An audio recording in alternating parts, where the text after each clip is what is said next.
Hi, I'm Elizabeth, and this is another video about prepper stuff for the non-prepper. I don't consider myself to be a prepper, but I do think it's important to be prepared for emergencies so you can take care of your family without any outside assistance. Today we're going to be talking about oil lamps.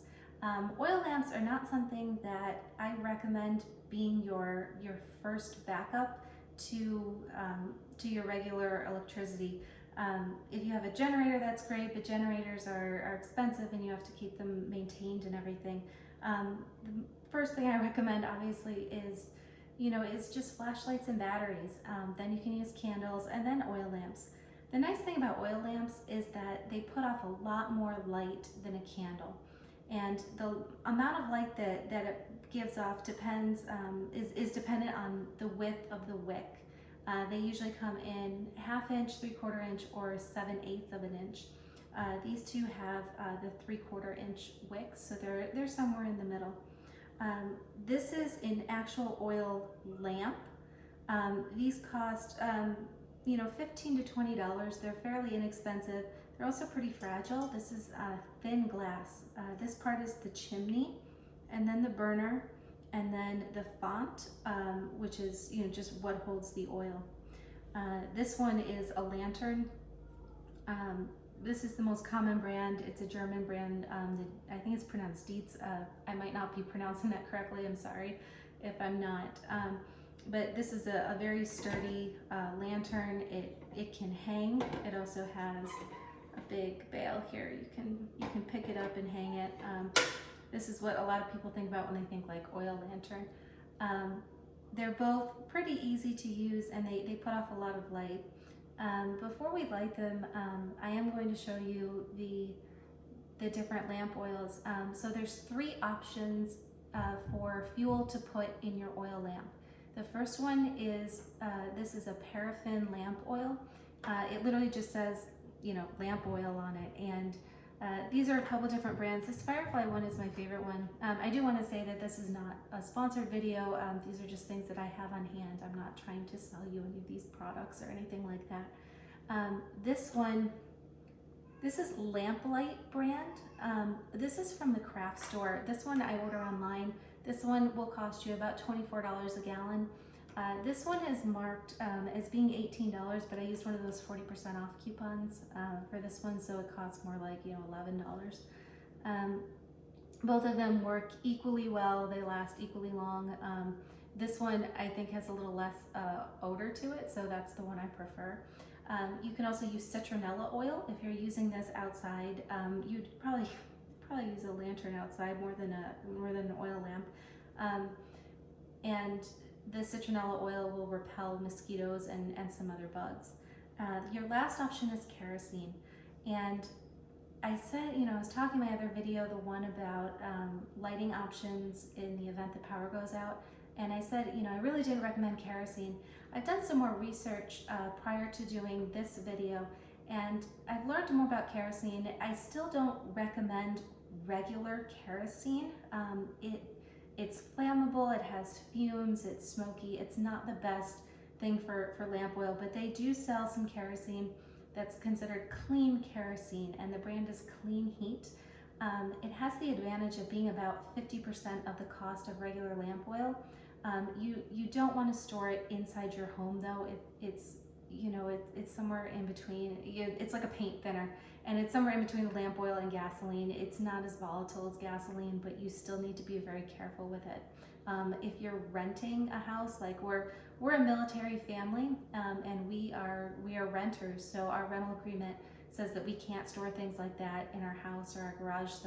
So we have to be careful about what we keep on hand. So I just use the lamp oil.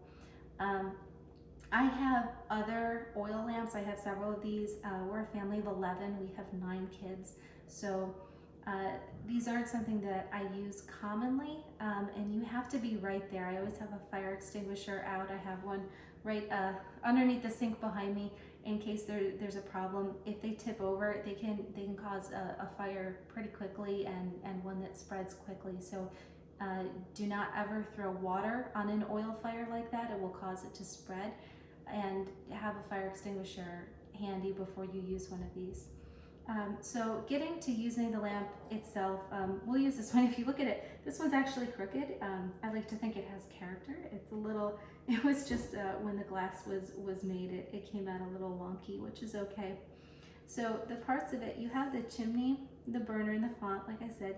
You also have this button on the side, and this is what pulls the wick up and down.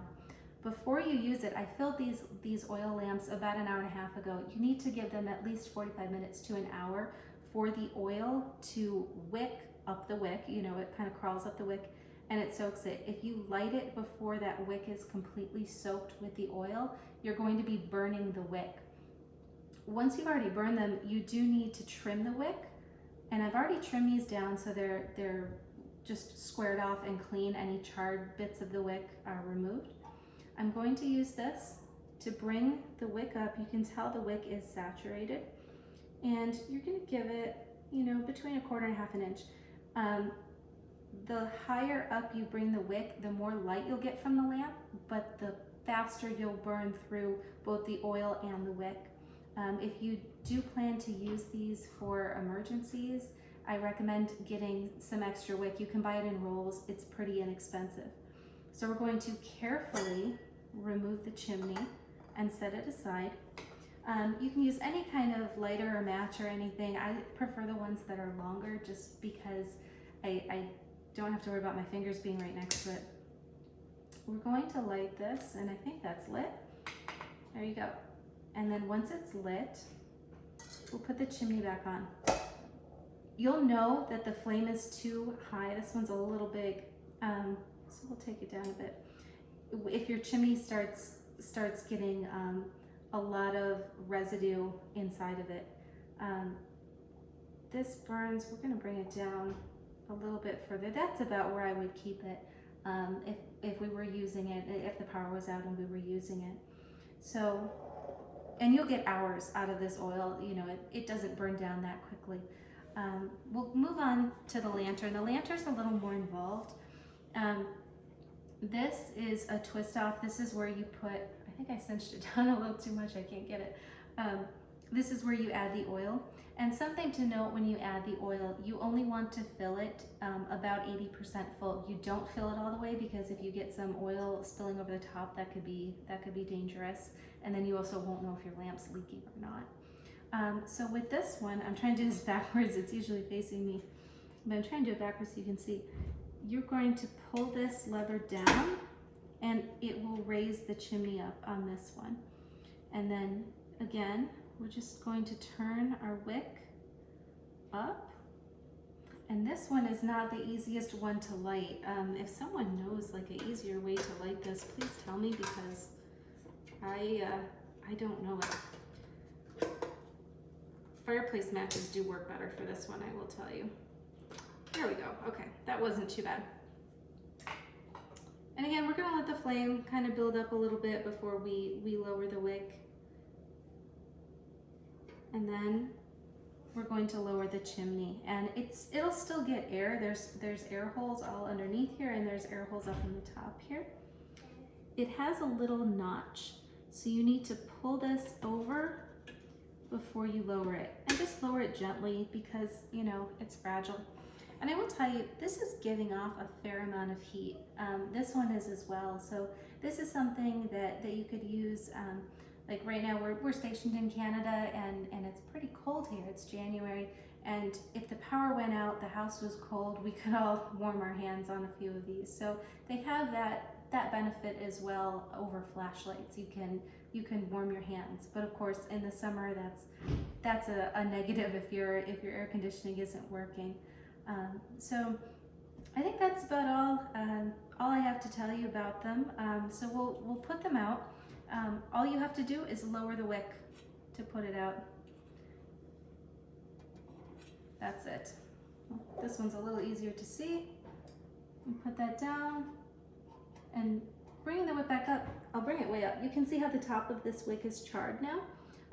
I could relight this right now because it was only lit for a few seconds, but if this wick was very charred, I would trim it before I used it again.